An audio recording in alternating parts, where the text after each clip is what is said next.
Right, Nick, let's talk about the Pittsburgh Steelers and let's talk about the front office a little bit. We've been talking about Omar Khan and what he's been doing for this Pittsburgh Steelers team ever since he has taken over as the general manager.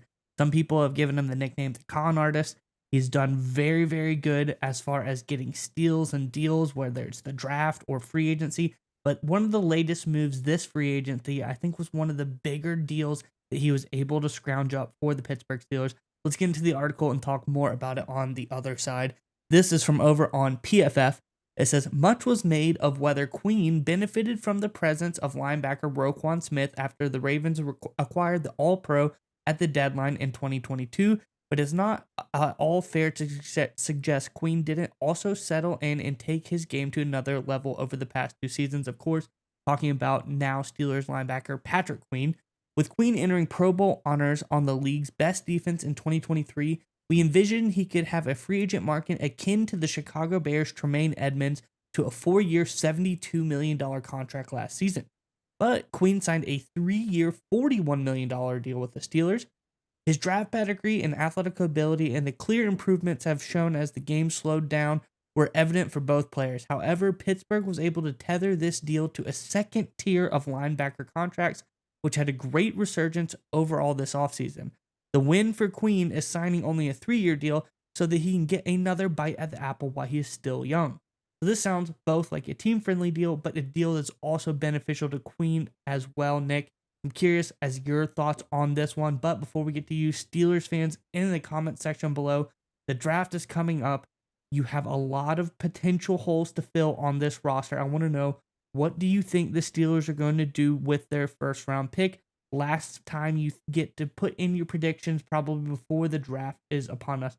Let us know in the comment section below. But Nick, what are your thoughts on this latest deal that the Steelers got out of Patrick Queen?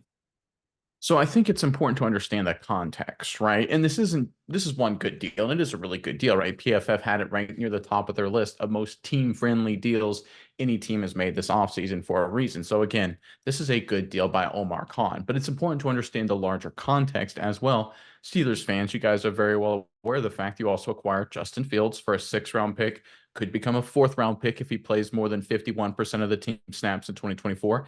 That's a steal. You acquired Russell Wilson for a league veteran minimum deal, 1-year deal, incredibly cheap. It's actually a historically cheap deal. I went back the last 15, 20 years or so on overthecap.com and PFF and tried to find the last time a quarterback graded as high in his career and in the previous season signed a deal so cheap. I'll give you a hint. It's never happened before, right? So when you take the larger context of everything Omar Khan and the Steelers have done this offseason, right? They've hired more analytics-minded people in the front office and the coaching staff. They seem to be modernizing their approach. And people talk about understanding the keys to success. Everyone wants to say, you got to get the quarterback right. And look, you do. There's no denying that. But you also have to have a GM making smart moves. You look at every world Super Bowl champion over the past 25, 30 years. Every single one of them has a great GM. The Kansas City Chiefs, Brett Veach. The New England Patriots, Bill Belichick. The Philadelphia Eagles, Howie Roseman, right?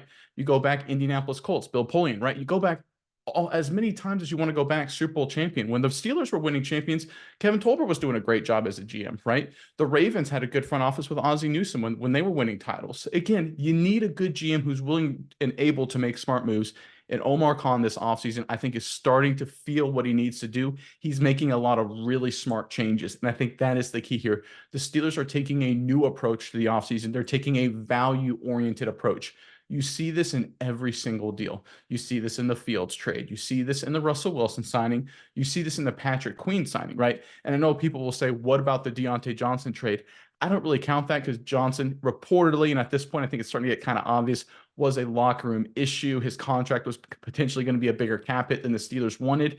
At that point, it actually is a value trade. You move off a guy who's probably going to be a net negative for your locker room and get rid of him for whatever you can get for him. So I still think that is actually a little bit of value trade, even though it's a bit of an unconventional one. Again, Omar Khan taking control. We're starting to finally see his fingerprints on everything the Steelers are doing, and it's modernizing the Pittsburgh. They've changed the way they've done things. Under Mike Tomlin, the past 5 or 6 years or so, it's been a lot of, let's keep the status quo. Let's be a player's coach. Let's just keep everything going the way it's been going. Now we're seeing Omar Khan stepping in and saying, no, enough's enough. We're changing our approach. And I think it's warranted. I think it's a great sign for Pittsburgh's future. Yeah, Nick, I think that, like you said, we've seen it all offseason. The Steelers are going top to bottom, front to back, full house change of opinion. And it seems whether it's players or whether it's staff, mainly pointing at Deontay Johnson and, former offensive coordinator Matt Canada, excuse me. It looks like the Steelers are saying, we're making changes. Things are going to change. If you're not with us, you're against us. So see you later. They're willing to get rid of a guy like Deontay Johnson, who, like you said, been a problem in the locker room. And, frankly, last year, his play wasn't fantastic either. I think he was a decent receiver, but I think we saw more flashes out of a guy like George Pickens. I think you see guys like Matt Canada, they wanted a different, more dynamic offense approach. He kept saying, okay, I'm going to do it. Okay, I'm going to do it. Never really happened. We saw Kenny Pickett, that example. He came in, Russell Wilson came into the team as, probably the starting quarterback at that time. Kenny Pickett, kind of behind the scenes, people said he threw a fit. He wasn't really happy with the selection. All right, see you later. It seems like the Steelers are now finally getting really serious about making all these changes like you alluded to, whether it's through analytics, whether it's through draft strategy, whether it's through front office, free agency, signing all these deals. I'm excited because I don't think we've really seen the Steelers actually physically shake things up for such a long time. And it's getting back to the time where I am now seeing a potential, deep playoff runs for the Steelers in the future with making all of these new changes. Well, it gives them a chance to, right? Because we've talked about a lot this offseason. The status quo for Pittsburgh has been a lot of, hey, maybe make the playoffs and then get obliterated in the first round for the past 6-7 years, right? That's just not going to get it done. They're stuck in NFL purgatory right now. And Mike Tomlin and really the Tolbert and of course Khan, the first time, the early part of his tenure, they seem to be perfectly okay with that, right? And I think that was just because they trusted Tomlin. They didn't want to upset the last few years of Big Ben's career to see if he could potentially carry them to another title. And I get that, but it's clear that changes are needed because the one thing you don't want to have happen is you don't want to become the New York Jets. You don't want to become the Cleveland Browns, where you suddenly have to mortgage your entire future on a veteran quarterback because you're stuck in purgatory and you don't know how to get out of it. And then you make a dumb move, right? The Steelers, and a lot of credit is due to Omar Khan, making, again, smart, value-oriented deals. Going back to the Deontay Johnson deal, according to overthecap.com, he's valued at, and overthecap.com, what they do is they put a valuation on every single player based on their stats, age, position, all of those kind of factors, and they come up with a valuation. Deontay Johnson has a valuation of $6.25 million. The Pittsburgh Steelers, he would have had a cap hit of over $15 million. I believe the Steelers currently have a dead cap hit of about 5. The Panthers took over about 10. So again, that's a value trade. They would have had to have a $15 million cap hit for a guy who's worth 6.